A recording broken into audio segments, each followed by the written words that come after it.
America आने के बाद जब मुझे पहली बार ये जानकारी मिली कि अमेरिका के अंदर बिल्कुल भारत की ही तरह स्थापत्य कला को ध्यान में रखते हुए पत्थर पर कार्विंग करके, घड़ाई करके बहुत सुंदर तरीके से बहुत अति भव्य मंदिर बना है। और इसके लिए, इस जानकारी के लिए मैं यहाँ के सनातनी परंपरा से जुड़े हुए सभी हिंदुओं का आभारी हूँ, जिन्होंने मुझे ये जानकारी दी कि ऐसा कुछ यहाँ पर हुआ है जो अद्भुत है, अप्रतिम है और अकल्पनीय है। और तीसरा, मैं उसके लिए मेरे बड़े ही अच्छे मित्र, मेरे बहुत करीबी और जिनसे मेरा बहुत स्नेह है, आदरणीय भद्रेश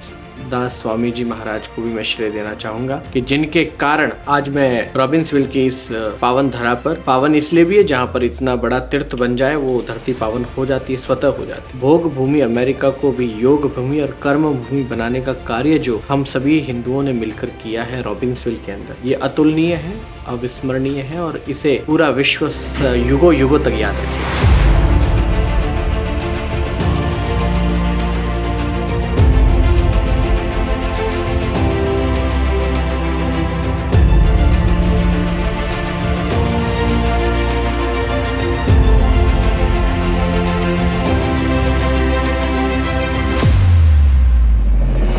ऐसे मंदिरों की आवश्यकता न होती तो पुरातन काल में हजारों वर्ष पहले जितने मंदिर भारत देश में बड़े बड़े भव्य और दिव्य बने वो न बनते। तब भी ऋषियों को, हमारे संतों को, हमारे महापुरुषों को इस बात का ज्ञान था कि हमें ऐसे दिव्य और भव्य मंदिर इसलिए स्थापित करने कि ईश्वर के जिस स्वभाव को हमने प्रतीक मान करके जिसकी पूजा करी है, उस स्वभाव की पूजा करी है, उस चरित्र की पूजा करी है और उस स्वरूप की पूजा करी है, वो स्वरूप किसी मनुष्य को तो नहीं दिया जा सकता। इतना बड़ा भव्य दिव्य मंदिर बना के उसके मध्य में किसी मनुष्य को तो नहीं बिठाया जा सकता। अगर बिठाया जाएगा तो वो क्या उस स्वरूप को यथावत बनाए रखेगा जो स्वरूप का वर्णन शास्त्रों में है ईश्वर को लेकर। तो उस स्वरूप को यथावत बनाए रखने के लिए हमने उनको मूर्तियों में स्थापित करना शुरू किया। मुकुंद है कृष्ण, तो सदैव मूर्ति के अंदर उनका दर्शन होता रहता है कि वो मुस्कुरा रहे, वो आनंद दे रहे। नीलकंठ योगी है कृष्ण, तो वो सदैव योगी के रूप में शिवत्व धारण करके वहां पर उस प्रतिमा में हमें दिखाई दे रहे हैं धैर्यता के साथ। मर्यादा पुरुषोत्तम है राम, तो वो सौम्यता, वो मर्यादा, वो धीरजता,